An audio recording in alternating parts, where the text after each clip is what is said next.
Hello, I'm John Pollock, and this is Fight News Now.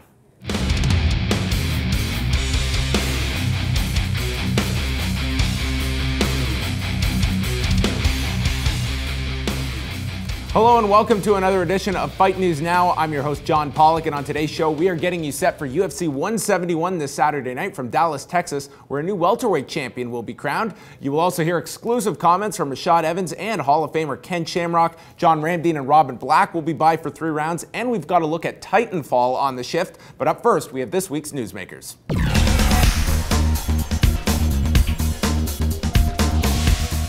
The welterweight title has been vacant since George St-Pierre walked away from the sport late last year, and that title will find a new home this Saturday when Johny Hendricks and Robbie Lawler meet in the main event of UFC 171 from the American Airlines Center, with one man feeling he already beat the champion and the other looking to complete his comeback to the UFC.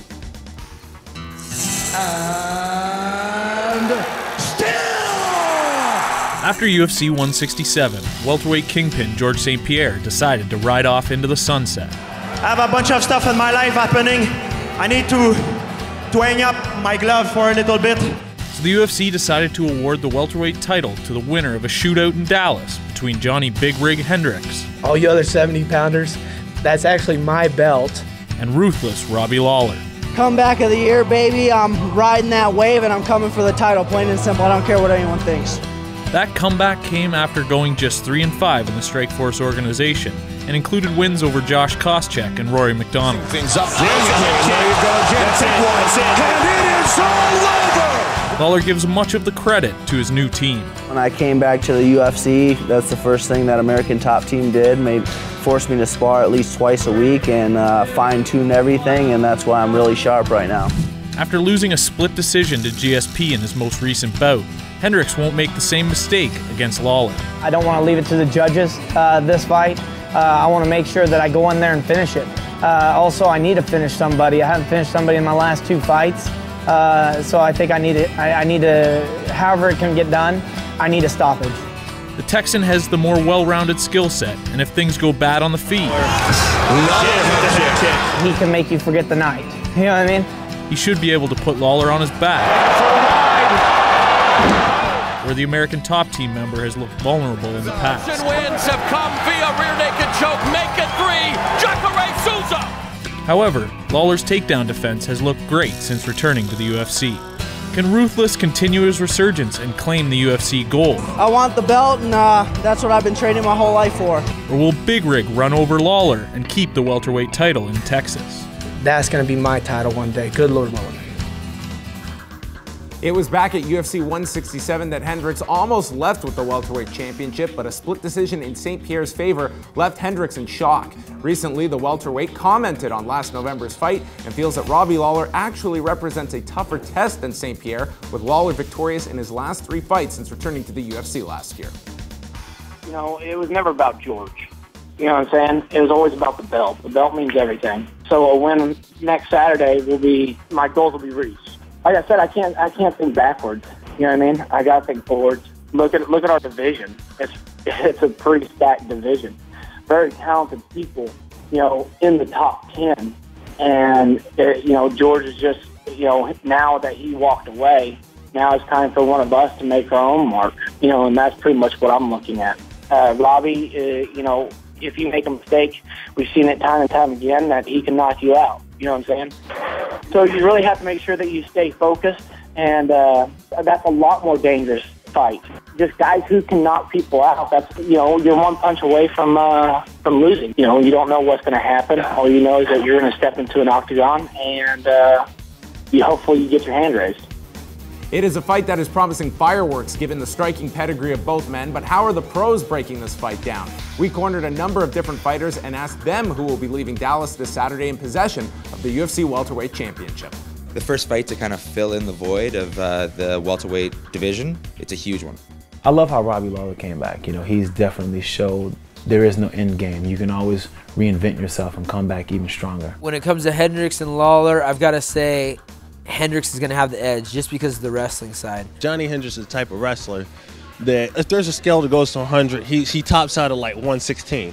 you know? I think Robbie's going to knock his ass out. That's what I think. I believe two southpaws going at it, and two guys that are going to throw hammers at each other. And the fact that they're wrestlers, they kind of cancel each other out, and obviously they just want to bang. So it's exciting. They're both going to throw bombs. Johny Hendricks has one of the most dangerous uppercuts I've ever seen in boxing or in MMA, because it's sneaky as hell. You don't even see it coming. It's like a shotgun.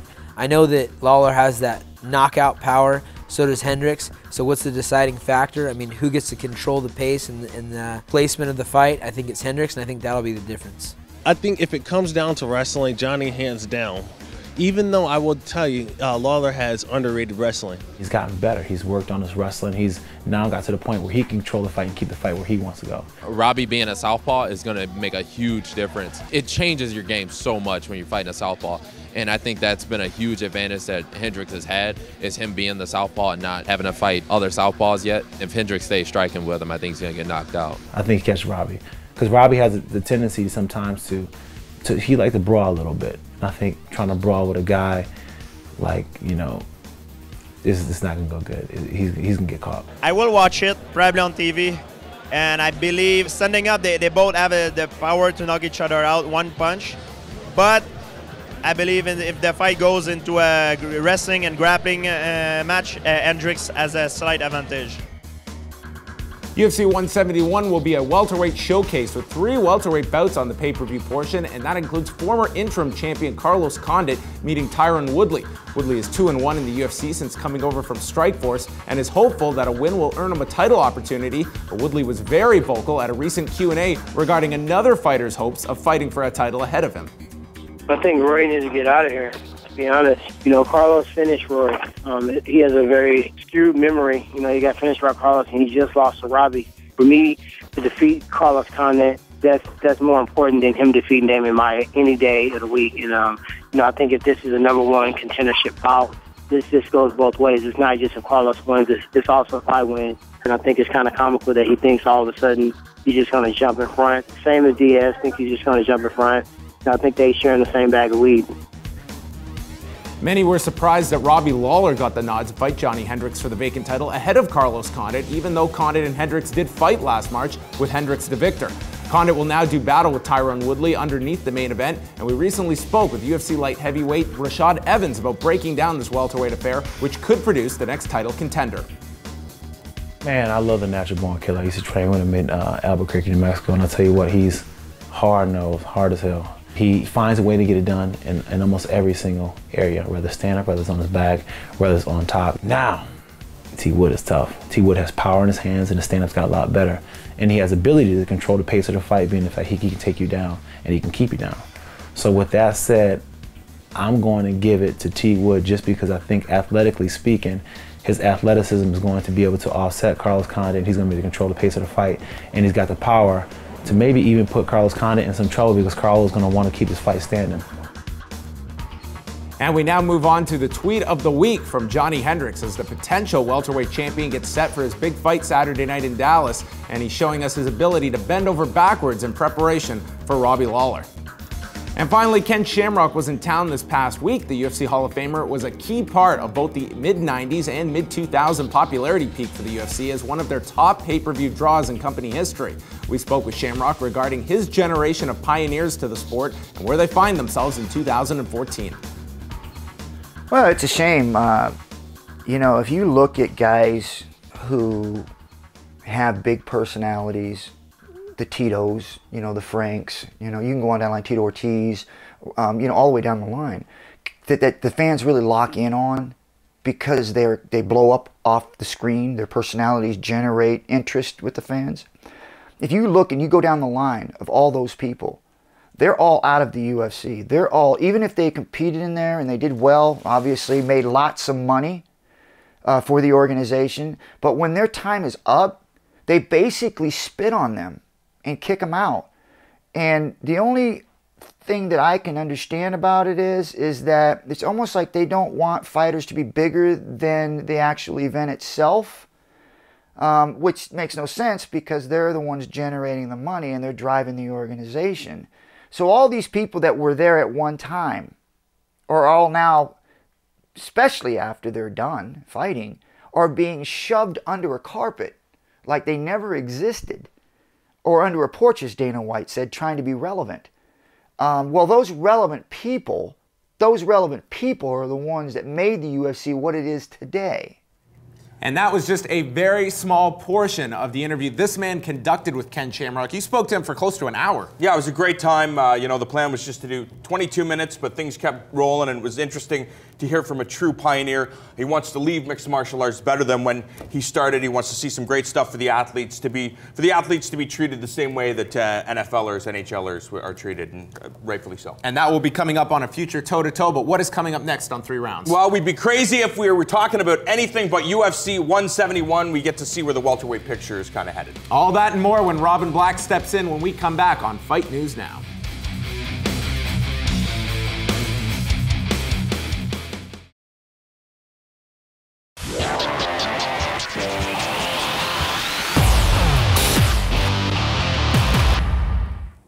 We are back on Fight News Now, and it's time to welcome in our analysts, John Ramdine and Robin Black. And guys, UFC 171 on the horizon in Dallas, the home city of my favorite show of all time. Yes, and of course it's the home city of Johny Hendricks, who will be fighting for George St-Pierre's vacant 170-pound title. And I know people are probably going to get on me for saying that, but come on, George St-Pierre, clearly the #1 170-pound fighter, probably in the history of mixed martial arts. He didn't get defeated for the title. He walked away from the sport, but we have the two other best fighters in the world. Everybody loves Robbie Lawler. We know how deadly Johny Hendricks is. Defeated John Fitch, Martin Kampmann, Carlos Condit. The list goes on and on. We've seen so many improvements from Johny Hendricks. He is a tear inside of the cage. The goal for him is to always win, but he's always trying to be exciting as well. Just throwing that left hand non-stop, trying to take out his opponents. But Robbie Lawler, he's seen it before. He's been around the block a million times. One of his best friends in the game, Matt Hughes, the second greatest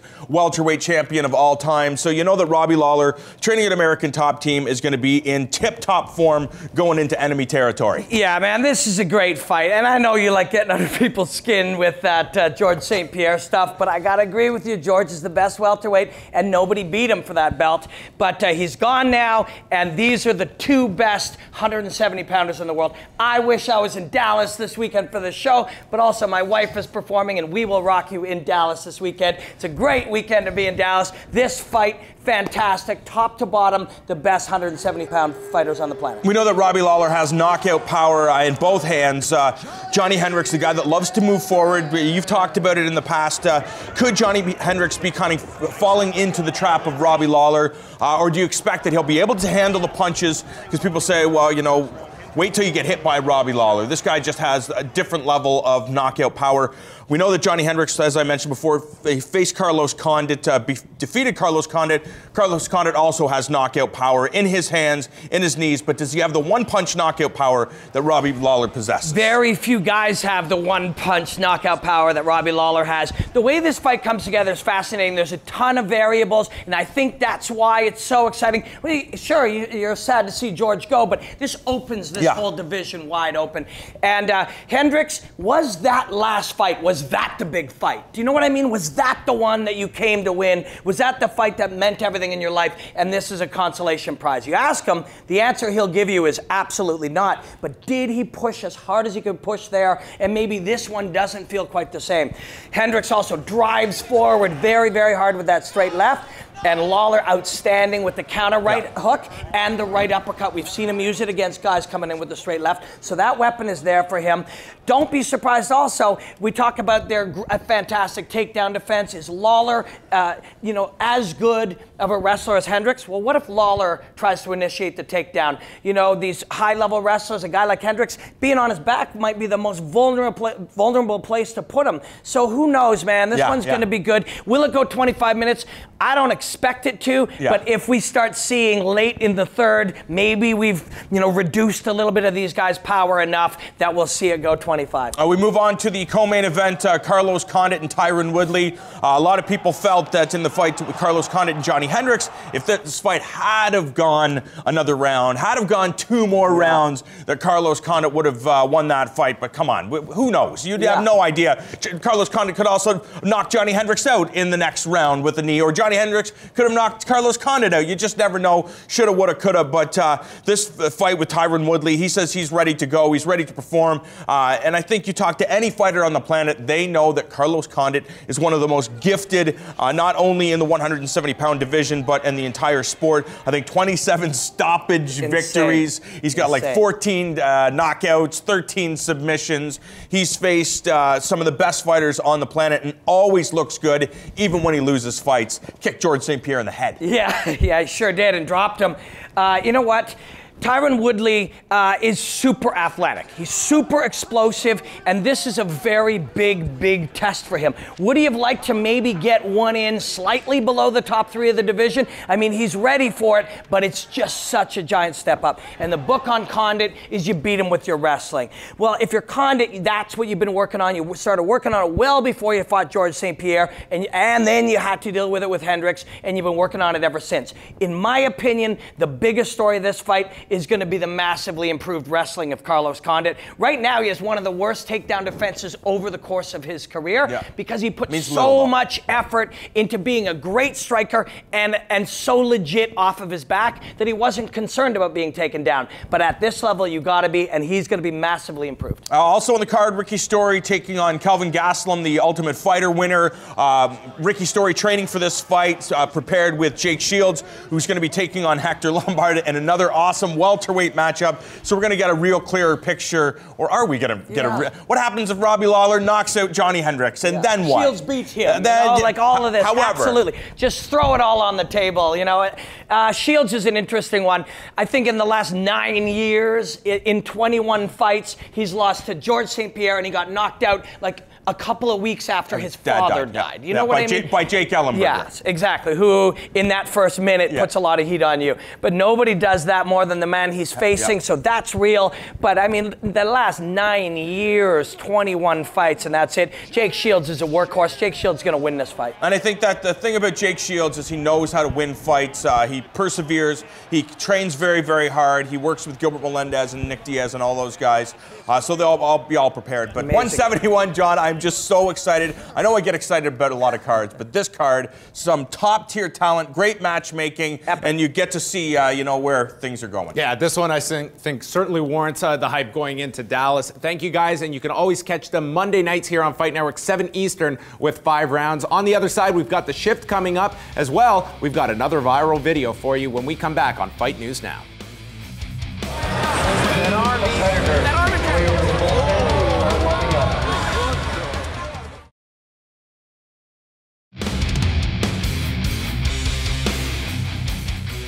Welcome back. It's John Pollock with you on Fight News Now, and we've got ONE FC 14, War of Nations, coming up this week. It'll be airing live Friday morning at 7 Eastern here on Fight Network, and then a replay Saturday night at 9 p.m. Eastern as Brock Larson meets Nobutatsu Suzuki in the night's main event. But we now transition over to the shift and welcome in Priscilla Carapan.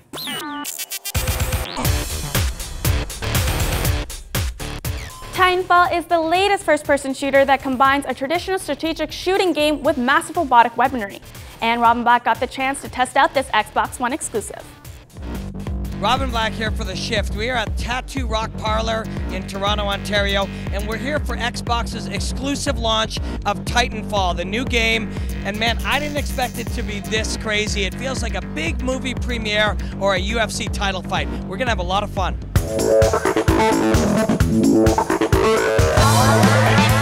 How big of a launch is this? How big a deal is this? This is a massive deal. This is one of the most anticipated games across any console currently out today, and gamers got the chance to see this first at E3 a while back, and when you look at the game itself, it just looks incredible. Just the care and attention that Respawn has put into it to have this really innovative, unique twist on the genre. It's been amazing through the Titans, the mobility of the pilots with the characters in the game. It just looks incredible, and gamers have been responding to it, really well, and can't wait to get their hands on it. My favorite part of the game is how you can leave your mech at any time and sort of snipe while other people are trying to get at it. I also enjoy the fact that there's so many different facets to the game, like the burn cards, where it allows you different obstacles, different perks anytime in the game. And you're actually surprised because when you're playing a guy, the perks can change on a go, because if he uses a certain burn card, that player's style of gameplay is going to change right off the top. Well, I find the style is a little bit like Call of Duty, but all first persons now are going to be compared to Call of Duty because that's the most infamous first-person shooter game out there. So the gameplay, it's similar, but it's similar in a good way. Okay, man, I am pumped to try Titanfall. I'll tell you what, you teach me how to work this thing, I'll teach you how to work this thing. What do you think? Which one do you want first? I'll take the controller first. More used to that. Okay. So basically, you walk around with the left analog, you move freely with the right, 360-degree view, and then you use the left trigger to aim, the right trigger to shoot. Okay, I'm in way over my head. Why doesn't this guy use terminology I understand? When you go fight a guy, all you have to do is jab twice, get him up against the back of the cage, knee him in the stomach, then turn your way out, drop an elbow, back out of range, and hit him again. It's the same thing, right? That's it. That's so little. Yeah, so it's not complicated at all. No, not at all. We're playing against the guys right next to us, right? 5 other guys on your team here, and 6 others on am I going to run out of ammo if I just shoot everybody? I'd like to just shoot everybody. I'm going to kick all your asses. How many times did I die? Probably like 3 or 4. That's pretty good for 1 minute, right? Not bad. How many 40-hour weeks of my life do I need to dedicate to this to complete it? Let's say 60 to be safe. So this has been a lot of fun. We've had a great time at Xbox's launch of Titanfall. Great game, great launch. Really looking forward to seeing how this game does. And man, I enjoyed it. All they really need is a really, really hot cover model.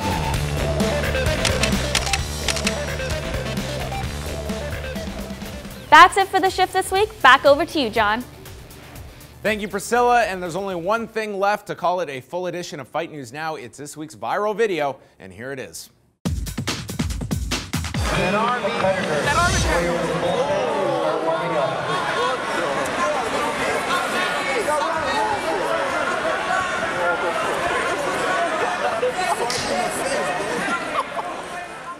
Only the classiest for you folks at home. And that wraps up another installment of Fight News Now. I want to thank our guests Rashad Evans and Ken Shamrock. A reminder that ONE FC airs live Friday morning at 7 a.m. Eastern and then a replay Saturday night at 9 p.m. Eastern. You can also catch the MMA Report with myself Thursday in the podcast section of FightNetwork.com. And on behalf of John Rambine, Robin Black, Priscilla Carapan, and the whole Fight Network crew, I'm John Pollock, and we'll chat with you next week.